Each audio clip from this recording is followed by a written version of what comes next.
पप्पू बात करनी है आपसे। बोलो। अगर आप नाराज ना हो तो मुझे कुछ पैसे चाहिए, तकरीबन 50,000 रुपए। क्या 50,000 रुपए? लेकिन क्यों? पप्पू मेरी हादिया से बात हुई है अभी। सबा तुम्हारे पप्पा ने मना किया है ना फोन करने से वहां। मुझे तो लगता है कि तुम्हारा फोन भी मुझे लेकर अपने पास रखना पड़ेगा। पप्पू क्या अब मैं अपनी बहनों से फोन पे बात भी नहीं कर सकती? और फोन मैंने नहीं किया था, चच्ची की तरफ से आया था। अच्छा, तो आमना को चाहिए ये 50,000 रुपए। पप्पू आप गलत समझ रही हैं। उन्होंने तो मुझे इसलिए कॉल की थी क्योंकि वो चाह रही है कि हम हादिया को स्कूल में दाखिला करवा दें। 1 साल उसका जाया हो जाएगा वरना। क्यों, उसकी बच्ची नहीं पढ़ रही है स्कूल में? मैं ये पैसे नहीं दे सकती। 50,000 रुपए कोई मामूली रकम नहीं होती है। पप्पू हादिया के हिस्से में से दे दे पैसे, उसकी तालीम के लिए तो पैसे खर्च करने थे ना आपने। अच्छा, अब तुम मुझे सिखाओगी कि क्या करना है और क्या नहीं। कान खोल के सुन लो, ये पैसे जो है ना आमना की ख्वाहिशात पर खर्च करने के लिए बिल्कुल भी नहीं है। समझ गई तुम?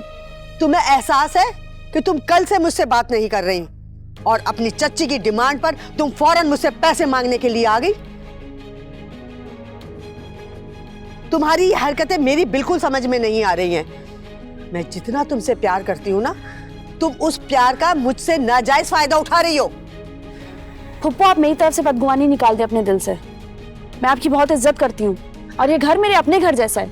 अपना घर है ना, तो घर की इज्जत का ख्याल भी करना होता है। ये लड़का क्यों बार बार यहाँ आता है? पप्पू मुझे इस घर के साथ साथ अपनी भी इज्जत का ख्याल है, काश आप समझें।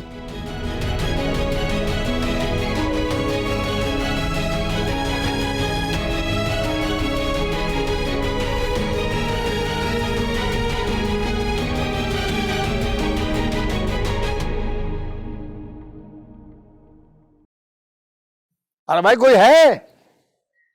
कोई है घर में? किसी को आवाज आ रही है मेरी? चाय मांगी थी, सर में दर्द हो रहा है मेरे।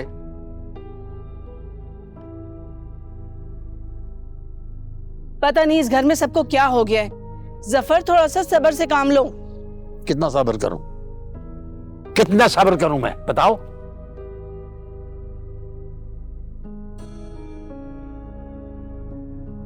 रख दी चाय ना, चलो अब जाओ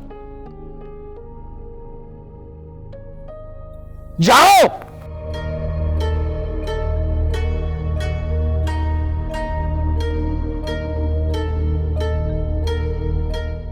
आका का फोन आया था अभी, उसने वार्निंग दी है, अगली मर्तबा निशाना पक्का लगाएगा कहा है उसने मुझे। अरे तो रिपोर्ट करवाओ ना उनके खिलाफ, ये तो खुली धमकी है। तो तुम्हें यही पड़ी रहती है यार। अगर पहले ये सब कुछ कर लेते ना तो नौबत यहाँ तक ना पहुँचती। कहा था तुमसे थाने चले जाओ। जो मैंने बोला था अगर उस पर अमल हो जाता तो नौबत यहाँ तक ना आती। जा तो रहा था अजहर सबीना के पास उस मासूम बच्ची को लेकर। उस मासूम बच्ची की वजह से मेरी और अजहर की जान खतरे में है। उसको क्यों इल्जाम दे रहे हो? ये सब तुम्हारी हरकतें हैं। जब से वो इस घर में आई है ना, तुम और नौरीन उसके पीछे पड़े हुए हो। अब क्या उस बच्ची को उन जालिमों के हवाले कर दे जो गोली मारने में देर नहीं करते? खुद सोचो जफर, वो उस मासूम बच्ची का क्या हाल करेंगे? क्यों इतने पत्थर दिल बन गए हो तुम? पत्थर दिल होता ना तो उसको लाता ही नहीं मैं अपने साथ, वहीं समीना के हवाले कर देता। सारा फसाद उन दोनों की वजह से है। तुम्हें भी पता है जफर कि फसाद किसकी वजह से है? हाँ? ठीक है, मैं उनसे फोन करके कह देती हूँ कि बच्ची हमसे पाली नहीं जा रही, वो आकर उसे ले जाएं। कम से कम बच्ची उस घर में महफूज तो रहेगी। जहाँ सबा रह रही है सारा भी रह लेगी।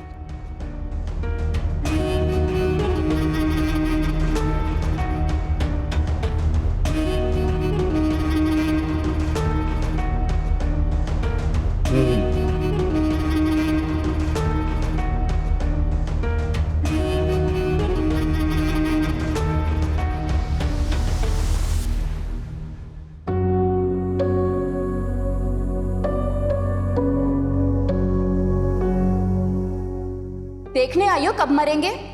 नमक छिड़कने आई हो? बस करो ये ड्रामे, नहीं चाहिए तुम्हारी झूठी हमदर्दी। सब कुछ इसी की वजह से हुआ है अजहर। इसके आने के बाद अब्बू को धमकियां मिलनी शुरू हो गई और अब देखो तुम्हें जान से मारने की कोशिश की है। अजहर तुम मेरे सर पे हाथ रख के बताओ, जब से ये इस घर में आई है तब से मुसीबतें नाज़िल नहीं हो गई हैं क्या? सारा तुम चली जाओ मेरे सामने से, मुझे तुम्हारी शक्ल नहीं देखनी। जिंदगी बर्बाद करके रख दी है तुमने मेरी और मेरे शौहर की। अम्मी अगर आज अजहर इस हालत में है ना तो इसकी जिम्मेदार सिर्फ और सिर्फ ये सारा है। असल नहुसत का साया हमारे घर पर यही है।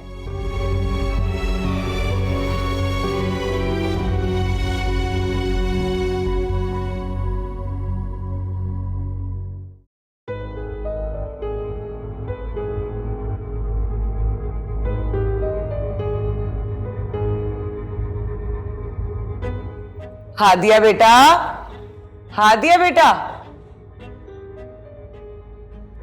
जी चाची। कहाँ है मेरी बच्ची? इधर आके बैठ, बैठ जा मेरा बच्चा।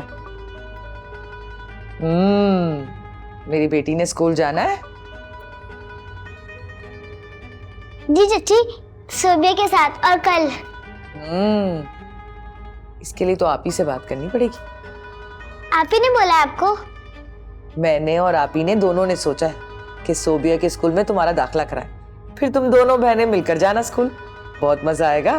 सच चाची? बिल्कुल सच्ची। मैं आप ही से बात कराती हूँ, बिल्कुल आराम से बात करना और उससे कोई ऐसी वैसी बात नहीं बताना जिससे वो परेशान हो, ठीक है?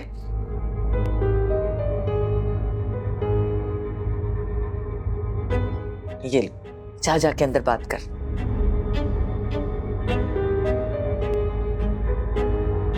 हाय हाय आमना,